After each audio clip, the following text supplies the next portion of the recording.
Hello friends, section 50 जहां पर हम बात करेंगे अबाउट इंटरेस्ट। चलिए, just notebook and pen, nothing else. What ever I am teaching बहुत छोटा सा टॉपिक है, एग्जाम के लिए बहुत अच्छा है टॉपिक है, ठीक है। तो फटाफट इसके शॉर्ट नोट बनाएंगे और एग्जाम तक इसको अच्छी तरीके से हम कैरी करेंगे। चलिए,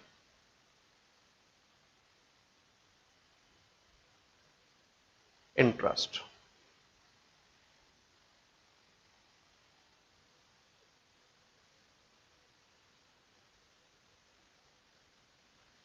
इंटरेस्ट के लिए बेटा मैंने आपको बताया था सेक्शन 50 की हम हेल्प लेंगे। इंटरेस्ट, अभी जो सेक्शन 50 आपको दिया गया है, सेक्शन 50 में जो इंटरेस्ट दिया गया है बेटा, ये इंटरेस्ट हमारे पास दो पार्ट में डिवाइड किया जा सकता है, ठीक है। दोनों रेट आपको याद रखने हैं। एक हमारे पास है 18% पर एनम और दूसरा रेट जो किया गया है ये है 24% पर एनम, ठीक है। ये मेरा नॉर्मल या जनरल रेट है, ठीक है, जो सभी केसेस में लगेगा except special cases. Special cases की बात करते हैं तो स्पेशल केसेस में क्या लगेगा, 24% पर एनम हमारे पास रहेगा, ठीक है जी। ये रेट ऑफ इंटरेस्ट रहेगा। अच्छा, ये आपको बच्चे डेली बेसिस पर कैलकुलेट करना होगा, ये मंथली बेसिस पर नहीं है, because law maker are not saying per month और पार्ट ऑफ द मंथ और पर एनम और पार्ट ऑफ द एनम, ठीक है। 18% पर एनम मतलब आपको यहाँ पर नंबर ऑफ डेज के बेसिस पर इंटरेस्ट कैलकुलेट करना पड़ेगा, ठीक है जी, जैसे नॉर्मली हम सर्विस टैक्स में भी करते थे। तो 18% पर एनम हमारे पास है और 24% पर एनम का हमारा रेट ऑफ इंटरेस्ट है। ये स्पेशल केसेस क्या है, जरा ये ध्यान से देखिएगा, क्योंकि ये पता होना बहुत जरूरी है कि इन केसेस में हमारा 24% लगेगा, क्योंकि 24% जो है हमारा बेटा स्पेशल रेट है। अगर 24% एप्लीकेबल नहीं होगा तो इन जनरल क्या होगा, हमारे पास 18% का होगा। तो ये जो 24% का रेट दिया गया है ये दो केस में लगता है। नंबर वन, जहां पर हमने क्या किया है भैया, आपके लिए मेरे को भी पहले मेहनत करके आनी पड़ती है, जितना लेक्चर होता है उससे डबल ट्रिपल मेहनत करनी पड़ती है मैं आपके लिए शॉर्ट नोट बनाने के लिए। चलिए, ताकि आपके लिए बहुत आसान हो जाए। बच्चे यहाँ पर दो केसेस हमारे पास होंगे। पहला केस हमारे पास क्या है, please write down, that is undue और एक्सेस क्लेम ऑफ आईटीसी, ठीक है, अंडर सेक्शन 42 सबसेक्शन 10। अगर सेक्शन 42 सबसेक्शन 10 के अकॉर्डिंगली, जहां पर इनपुट टैक्स हम कवर करते हैं, अगर सेक्शन 42 सबसेक्शन 10 के अकॉर्डिंगली आपने बेटा एक्स्ट्रा इनपुट टैक्स क्लेम कर लिया है, एक्स्ट्रा इनपुट टैक्स क्लेम कर लिया है, एक्स्ट्रा इनपुट टैक्स क्लेम कर लिया है। मान लीजिए इनपुट टैक्स आपका बनता है 1 लाख, आपने 1,10,000 क्लेम कर लिया, तो 10,000 रुपए का एक्स्ट्रा इनपुट टैक्स क्लेम किया है, उसके ऊपर जो इंटरेस्ट लगेगा वो 24% लगेगा। और दूसरा केस क्या है हमारे पास, सेकंड केस अनड्यू, ये आई थिंक अनड्यू था बेटा, मैंने गलत लिख दिया है ये, ठीक है, बोला मैंने सही था, it is undue, it is undue, same यहां पर है, इट इज अनड्यू और और excess reduction in output tax. In short, अगर हम बात करें, देखो, अगर आपने अनड्यू एक्सेस आउटपुट टैक्स को घटा दिया है, तो इन शॉर्ट जहां पर आप extra input tax credit claim कर रहे हैं, ठीक है, ये है एज पर सेक्शन 43 सबसेक्शन 10। तो इन शॉर्ट जहां पर आपका इनपुट टैक्स क्रेडिट नहीं बनता, आपने क्लेम कर लिया है, मतलब आपका 1 लाख रुपए इनपुट टैक्स क्रेडिट बनता है, आपने 1,10,000 क्लेम कर लिया है, तो 10,000 एक्स्ट्रा क्लेम किया, या दूसरे शब्दों में आपने इनपुट आउटपुट टैक्स लायबिलिटी को जरूरत से ज्यादा रिड्यूस कर दिया है, ठीक है। तो इसमें डिटेल में जानने की हमें जरूरत नहीं है। तो इन सिचुएशन में हमारा जो रेट ऑफ इंटरेस्ट बेटा रहेगा, ये रहेगा 24% पर एनम, ठीक है, 24% पर एनम। और अगर नॉर्मल सिचुएशन है कि आपको टैक्स पे करना था, आपने टैक्स पे नहीं किया, सो इन दैट केस जो बेटा रेट ऑफ इंटरेस्ट हमारे पास रहेगा वो रहेगा 18% पर एनम रहेगा, ठीक है। क्लियर है? ओके, चलो आगे। अब किस पीरियड के लिए इंटरेस्ट निकाला जाएगा इसको भी देखते हैं। पीरियड ऑफ इंटरेस्ट हमारे पास क्या रहेगा,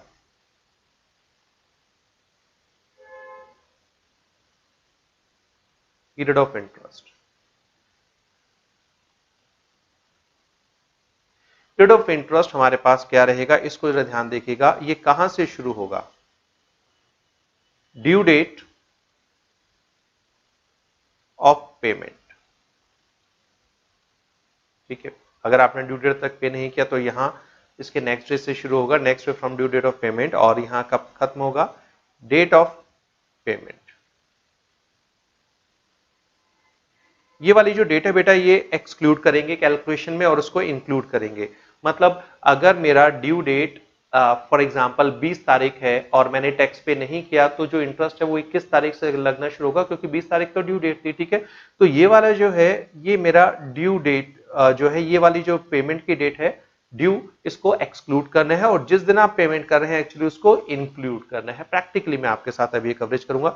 अच्छा, ड्यू डेट क्या होती है? अब आप कहेंगे सर अभी तक आपने ये तो बता दिया, हमने डिस्कशन कर लिया सेक्शन 49 में पेमेंट और टैक्स, बट अभी तक मैंने ये नहीं क्लियर किया आपको कि आपको बेटा जो टैक्स है वो किस डेट पर करना है, क्योंकि यहाँ पर ऐसे हमारे पास कोई अलग अलग डेट्स नहीं है।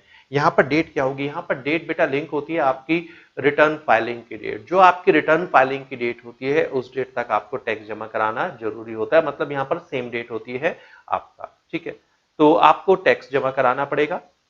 ठीक है, और बट अब वैसे आपकी क्योंकि अब सारा ऑनलाइन है यहाँ पर, तो आप रिटर्न अगर टैक्स जमा नहीं करा रहे हैं तो रिटर्न आपकी एक्सेप्ट नहीं हो रही होगी वहां पर। तो इसका मतलब अगर आपने टैक्स जमा नहीं कराया होगा तो आपकी रिटर्न भी सबमिट नहीं होगी। तो जब आप लेट फाइलिंग कराएंगे और लेट पेमेंट ऑफ टैक्स करेंगे तो दोनों के ऊपर आपका इंटरेस्ट भी लगेगा, पेनल्टी भी आपसे चार्ज की जा सकती है इस केस में। ठीक है, so due date of payment क्या होती है इसको लिखिए, ये होती है बेटा last date of filing, last date of filing of return for tax period। ठीक है, अच्छा, ये टैक्स पीरियड में बहुत फ्रीक्वेंटली अभी क्योंकि नया नया जीएसटी है, इस पे नोटिफिकेशन सारी चेंज होती रहती हैं। तो एज आई टोल्ड यू कि अगर कोई नोटिफिकेशन आती है और जो आपके एग्जाम में एप्लीकेबल होती है और इंस्टीट्यूट अगर कहता है कि हाँ हम ये पूछने वाले हैं तो वो मैं अलग से कर दूंगा। बट अगर मैं इन जनरल बात करता हूँ बेटा, अगर मैं इन जनरल बात करता हूँ तो जो हमारा टैक्स पीरियड होता है वो दो कैटेगरी में डिवाइड होगा, एक होगा मंथली और एक होगा क्वार्टरली। समझिएगा इस चीज को। ठीक है, मैं एक छोटा सा पॉइंट और यहाँ क्लियर करता हूँ क्योंकि बहुत सारे स्टूडेंट के माइंड में आता है।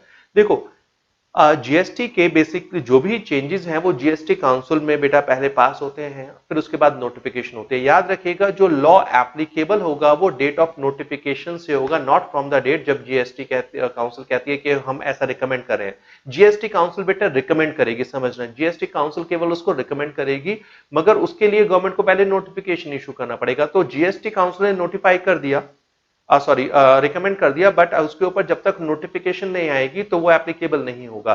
तो इट इज क्वाइट पॉसिबल कि कुछ ऐसे हमारे पास रिकमेंडेशंस होंगी जहां पर आपका जो कट ऑफ डेट है एग्जाम की, जो चेंजेस एप्लीकेबल होने हैं, जो उसकी कट ऑफ डेट है, तो it is quite possible that जो रिकमेंडेशन है वो उस कट ऑफ डेट से पहले आ चुकी है मगर नोटिफिकेशन उस कट ऑफ डेट के बाद हो रही है। ठीक है, तो अब वो नोटिफिकेशन क्योंकि आपकी जो चेंजेस एग्जाम में एप्लीकेबल है जिस डेट तक, उसके बाद आ रही है, तो इसका मतलब वो आपके एग्जाम में एप्लीकेबल नहीं है। तो उसके लिए हमें थोड़ा सा डिपेंड रहना पड़ेगा अपने इंस्टीट्यूट के सप्लीमेंट्री में। अगर इंस्टीट्यूट कहते हैं कि नहीं मैं तो नोटिफिकेशन पूछूंगा, क्योंकि इंस्टीट्यूट एग्जाम से पहले सप्लीमेंट्री निकालते हैं, रिविजनरी टेस्ट सीरीज निकालता है, तो बेटा वहां पर भी हमें ध्यान रखना पड़ेगा। ठीक है, तो ये बहुत ध्यान रख के चलिएगा। तो it's not like every notification और recommendation is going to be applicable in your examination. ठीक है, तो मैं अभी जो लॉ का बेसिकली है, जो मेन है, उसको मैं अगर लेकर चलता हूं तो बेटा दो तरह के हमारे पास टैक्स पीरियड है, एक है मंथली और एक है क्वार्टरली। जो कंपोजिशन स्कीम में फॉल करते हैं उनके लिए क्वार्टरली है। ठीक है, बाकी सबके लिए मंथली है। मंथली टैक्स पीरियड मतलब हर महीने रिटर्न सबमिट करनी है। इसके ऊपर अगर मैं बात करूं at the time of recording of this lecture, इसके ऊपर गवर्नमेंट ने आसान बनाने के लिए मंथली रिटर्न का कंसेप्ट हटाकर फॉर द टाइमिंग उसे क्वार्टरली में कन्वर्ट करने की कोशिश कर रहे हैं, बट इसके ऊपर अभी सहमति नहीं बन पाई है।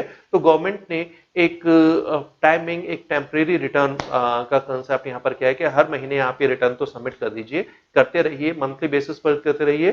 ठीक है, हम इसके बारे में फिर बाद में चर्चा करेंगे, गवर्नमेंट कह रही है। ठीक है, तो अभी मैं अगर बेसिक बात करता हूं तो बेटा दो टैक्स पीरियड हुए मेरे पास। एक हुआ मेरे पास क्या मंथली और एक हुआ क्वार्टरली। ठीक है, तो अगर आपका मंथली टैक्स पीरियड है मतलब आपको हर महीने रिटर्न भरनी है, रिटर्न भरने की डेट होती है 20 तारीख मंथली वाली की। ठीक है, तो बेटा 20 तारीख रखा गया है।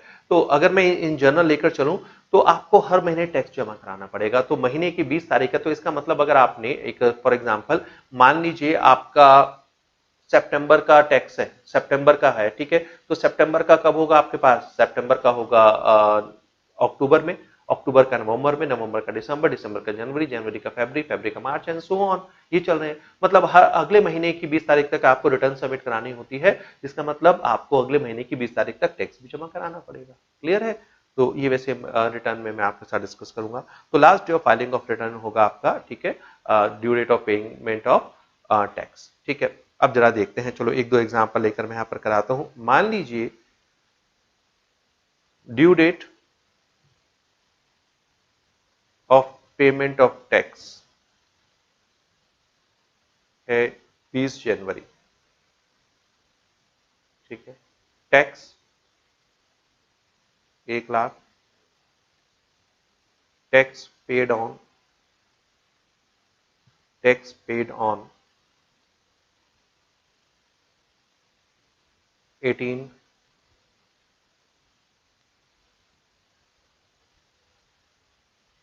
Tax paid on 18 March. ठीक है, अब जब हम यहां पर कैलकुलेशन करेंगे तो बेटा हमें 20 जनवरी से लेकर 18 मार्च तक करना है। तो जो 20 जनवरी वो तो ड्यू डेट थी, वो एक्सक्लूड करते हैं, मगर जिस दिन पेमेंट किया वो इंक्लूड करते हैं। तो मेरा जो पीरियड स्टार्ट होगा, तो मेरा जो पीरियड ऑफ इंटरेस्ट मैं लूंगा यहां पर, कहां से मैंने लिखा था? मैंने आपसे लिखा था from the date of payment of tax, और वो एक्सक्लूड होती है। तो प्रैक्टिकली मुझे 21 जनवरी से शुरुआत करनी है और खत्म कब होगा? 18 मार्च तक।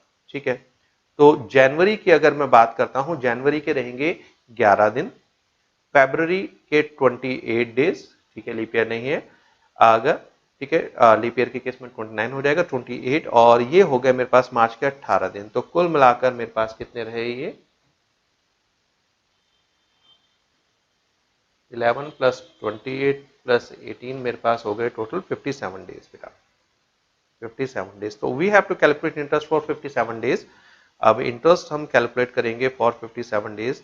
किस अमाउंट पर? 1 लाख रुपए का लेट पेमेंट है, 57 डेज का इंटरेस्ट लगेगा, divide by 365, rate of interest 18 divide by 100, 18% हुआ। ठीक है, सो 1 lakh rupees per 18% divide by 365 multiply 57, ठीक है, इसको कर देंगे, ये होगा मेरे पास 2811, राउंड ऑफ हो जाएगा ये। ठीक है, अच्छा एक पॉइंट अगर मैं शायद भूल गया था तो उसको मैं कराता हूँ। बेटा जो हमारा टैक्स होता है, ठीक है, जो टैक्स एंड ड्यूज है बेटा, ये जो टैक्स है ये मेरा नियरेस्ट वन पर राउंड ऑफ होता है, याद रखिएगा, नियरेस्ट वन। तो जो मैं कैलकुलेशन कर रहा हूँ ये मेरे पास आई थी 2810.9, तो हमने नियरेस्ट वन पर राउंड ऑफ कर दिया और ये मेरे पास हो गया 2811। तो ये भी याद रखिएगा दैट हमारा जो जीएसटी होता है वो नियरेस्ट 1 रुपी पर हमारा राउंड ऑफ होता है। ठीक है जी, क्लियर है ये? चलो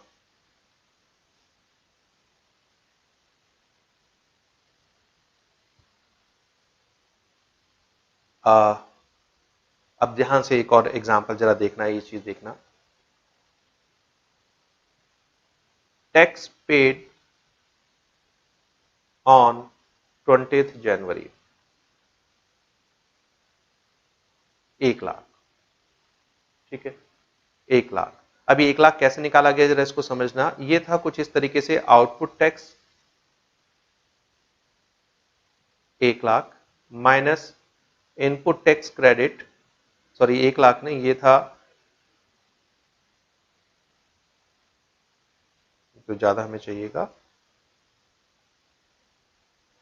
आउटपुट टैक्स था 2,50,000 और आईटीसी क्लेम किया 1,50,000 रुपए का। तो मेरा जो टैक्स पेबल है वो आ गया 1 लाख रुपए। ठीक है बेटा, और ये पे कर दिया कब? 20 जनवरी तक ये पे कर दिया, काम खत्म कर दिया।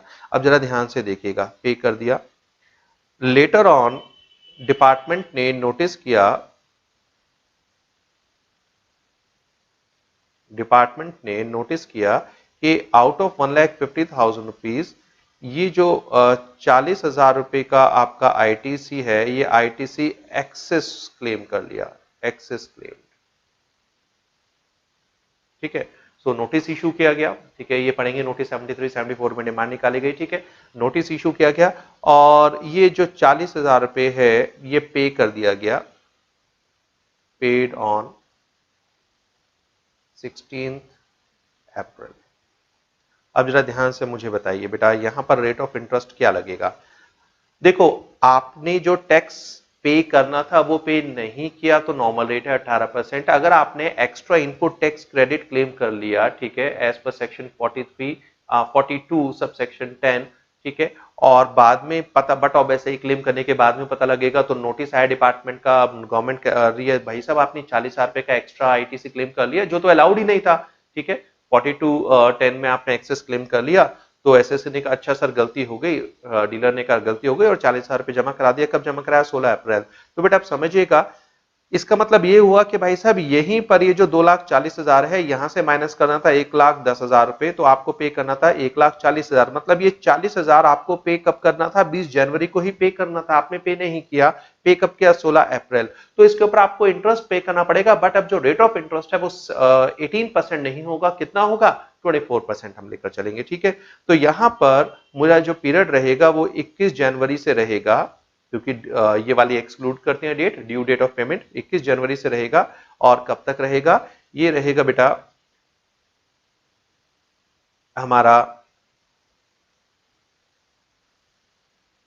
16 अप्रैल तक, ठीक है, 16 अप्रैल तक हमारे पास रहा। तो ये अगेन यहाँ पर जब हम कैलकुलेशन करेंगे जनवरी के 11 डेज, फरवरी के 28 डेज, मार्च के 31 डेज एंड अप्रैल के 16 डेज। तो कुल मिलाकर हो गए मेरे पास 11 प्लस 28 प्लस 31 प्लस 16 70 86 डेज।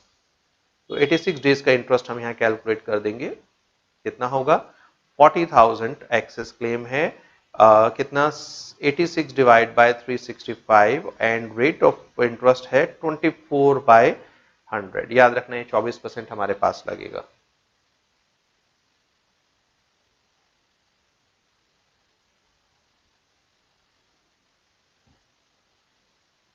ये आएगा हमारे पास 2261.9, राउंड ऑफ कर देंगे 2262, 2262 हो जाएगा हमारे पास, ठीक है जी, डन, दैट्स इट। ये है बड़ा आसान सा, ठीक है।